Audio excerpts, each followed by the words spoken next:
I'm hearing AJW's case being that not only the 7 victories, the 7 Cougars consecutive, but also the way that Jurek is ingrained into the heritage and legacy of the race puts him, at GOAT status for Western States. And Wolfie's case is that, yes, that may be true. He is ingrained in the heritage of it, but the modern runner, the modern ultra runner and ultra fan wouldn't quite know about any of that sort of stuff unless you really are digging deep and trying to geek out on it.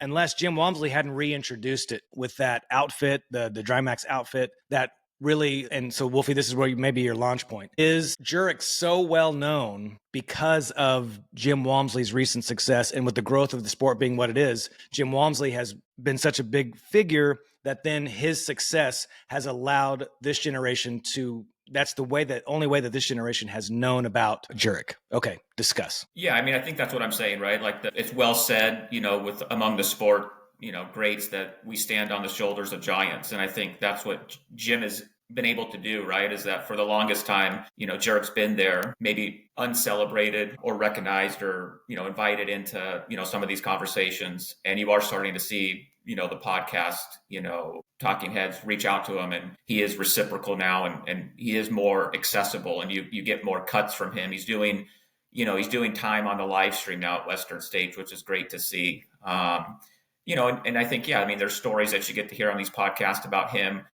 He's very, I think, unassuming, right? He doesn't make it at all about him. He wants to allow the race to continue on without always acknowledging and recognizing him in some sort of way, which is admirable. Like, he'll just randomly show up at, I think one of the final aid stations, right, with Hal. And, those are some of the greatest stories you hear when these guys are riffing on podcasts. So I love that, right? And I'm hearing that. And so absolutely, I think that, maybe again, the media infrastructure has been built. He's at a place where in his life and with the race that he's comfortable coming back. And I think that's great. And it just kind of coincides like what you said, right? It was the rise of Walmsley, and, without Walmsley, I don't know. We'll never know what Western States would look like. I mean, I'm sure it would look similar, but I just, he's such a polarizing figure and came into the sport in such a unique way, at least with cameras in front of his face. I think, I'm curious to ask AJW this question. I'm only putting him on the spot because he's proven himself to be an almanac of Western States knowledge. So when Jim won that 2021 Western States with that 1446, and his second place, Tyler Green, was 1611, he put 2 hours on Cody Lynn and Tim Tollefson. I mean, he was 3 hours ahead of Hayden Hawks, who finished 8th male. That, to me, is one of the most impressive Western States runs, just in comparison to your peers on that given day. Was that something that Jurek was doing as well in his era, where he was putting 2 hours on? He did put 2 hours on you, so I know that. So what were some of those finishes that Jurek has that kind of stands out like that? No, he never blew a field away like Jim did in 2021. But at the risk of getting a jab in, he also never missed one of the most likely to miss turns in the entire race. Everybody who should know that you have to make the left-hand turn off of Corey Road onto the Corey Trail, or you're going to go all the way to the road. And even Jim himself would say he became famous as an ultra runner because of his failure, because of his initial failure at the race. And this is something that that endears him so much to people, right? Is that he came out with this Muhammad Ali kind of attitude. I'm the greatest. I'm going to break the course record. I don't care, and then, for 2 years, he had a rough time out there. He missed the turn, which everybody knows you shouldn't miss. I mean, it's the most obvious turn in the entire race. And this, of course, was after he let go of the rope crossing the river and started, drifting down the river. So you knew, like, man, what's up with this guy?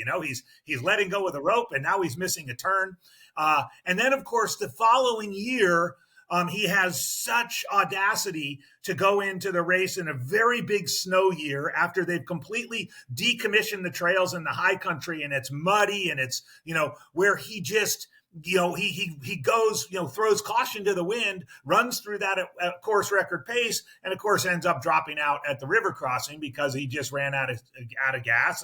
And he for the second year in a row basically gave the win at that time to Ryan Sands, the first year to Andrew Miller, and then of course he finally got it right on the third time. So I do think the dominant performance in 2021 after the cancellation in 2020, it was a big field in 2021 because it was 2 years worth of golden ticket winners and everything else, and he just blew the doors off everybody. I think what Jim did is that Scott didn't do is he just went from the gun. Will notoriously have like a 8-minute lead over the escarpment. Scott was much more of a Killian type runner where he would sort of see where the rest of the field was and be tactical about it, right away.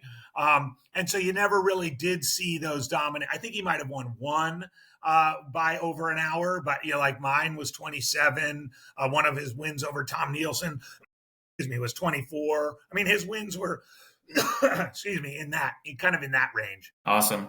Yeah, when you go back and I was researching it, that was just one of the ones that stuck out with such a huge gap there.